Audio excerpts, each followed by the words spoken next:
বঙ্গবাসীদের কেবল মাঠ দেখারই অভ্যেস।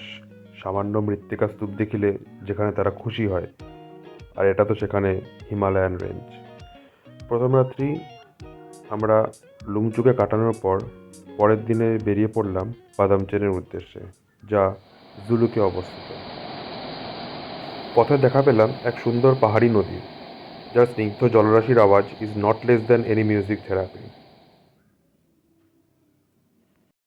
আমাদের গ্রুপের একজন আবার এই সময়টিকে কাজে লাগালেন নদীর পাড়ে বসে শেভিং করার জন্য, আর আমি তখন শিং ভেঙে বাছুরের দলে সেলফি তুলতে ব্যস্ত। কেবল সাসপেনশন ব্রিজটি কিন্তু রিলস বানানোর জন্য খুব ভালো একটা জায়গা।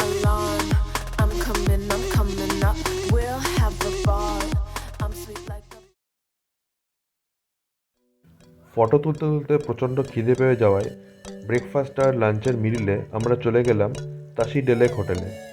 এটি রংলিতে অবস্থিত, রংলি বাজার। আমি আগেও এখানে এসেছিলাম।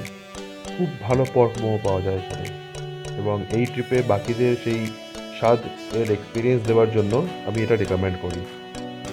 খুব ভালো ইন্টেরিয়ার এই হোটেলটির, খুব ভালো কিছু কোটস লেখা আছে এই হোটেলটিতে। যারা এই পথ দিয়ে যাবেন অবশ্যই এই হোটেলটির পর্ক মোমোটি ট্রাই করবেন, এটি আমার রিকোয়েস্ট। রংলি ট্যাক্সি স্ট্যান্ডের ঠিক উল্টো দিকে অবস্থিত।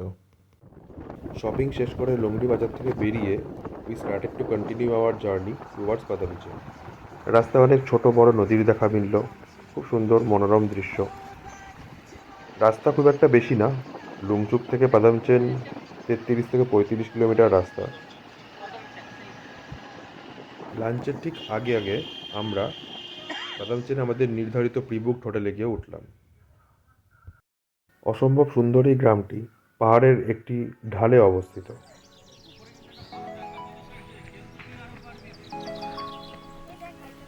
রাস্তায় কিছু বাইকার্স আমাদের ক্রস করছে, যারা সিল্ক রুট রোড ট্রিপে এসেছিল এনফিল্ড নিয়ে।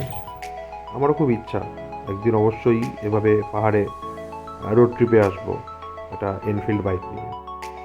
যাই হোক, তো আমরা লাঞ্চ সেরে এই মনোরম প্রাকৃতিক দৃশ্য উপভোগ করতে একটু হাঁটতে বেরোলাম সবাই মিলে। আগেই বলেছি আমাদের গ্রুপটি অনেকই বড়, আর গ্রামটাও প্রচণ্ড সুন্দর।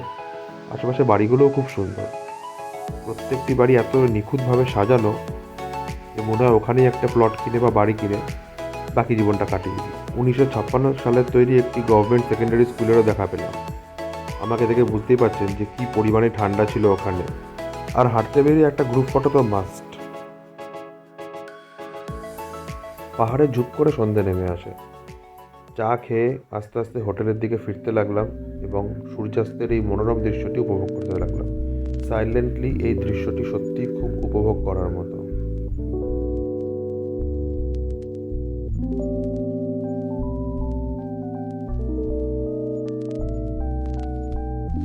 পরদিন আমাদের আইটিনারিতে ছিল বাবা মন্দির, ভায়া জিগজ্যাগ রুট, নাথাং ভ্যালি এবং অবশ্যই কাঞ্চনজঙ্ঘা দর্শন। এতটা পরিষ্কার ওয়েদার পাবো সেটা হয়তো কেউই এক্সপেক্ট করিনি। এত ভালোভাবে কাঞ্চনজঙ্ঘা দেখতে পাওয়া সত্যি ভাগ্যের ব্যাপার।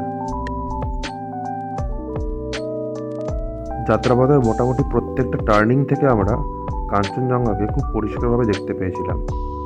সত্যি যতবার কাঞ্চনজঙ্ঘাকে দেখা যায় ততবারই যেন কম মনে হয়। এই যে রাস্তাটি দেখছেন, এটি জিগজ্যাগ রুট, সিল্ক রুটের একটি পার্ট। ভিলেজের নাম Zuluk.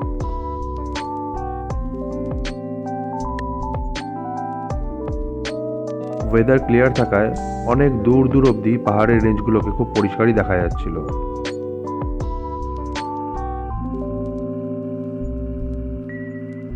The Almighty, the sleeping Buddha.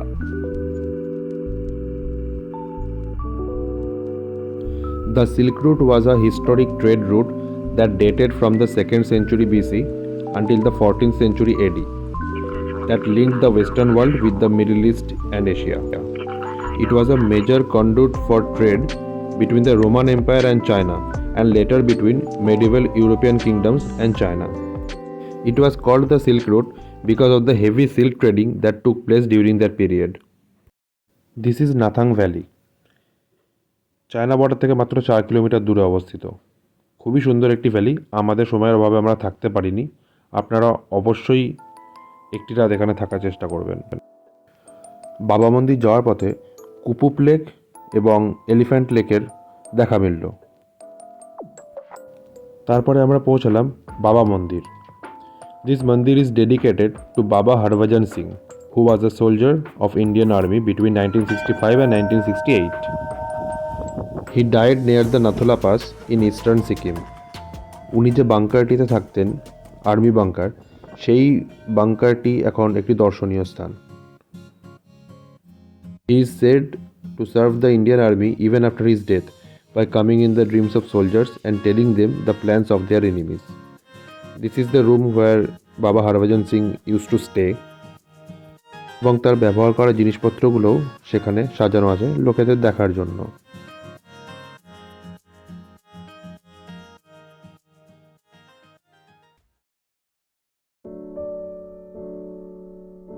এরকম অসাধারণভাবে শান্ত মেঘের আনাগোনা এবং হঠাৎ করে এক ফালি বরফ পেয়ে যাওয়া ছিল আমাদের ট্রিপের একটি এক্সট্রা অ্যাট্রাকশন।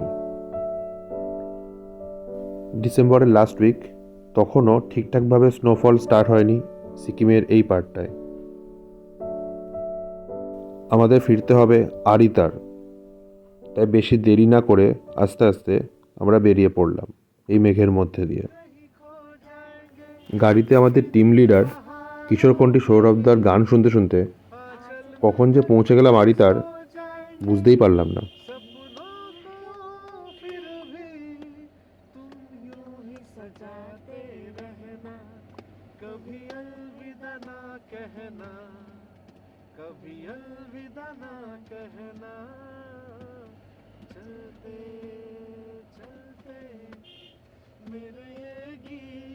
याद रखना कभी अलविदा ना कहना, कभी अलविदा ना कहना।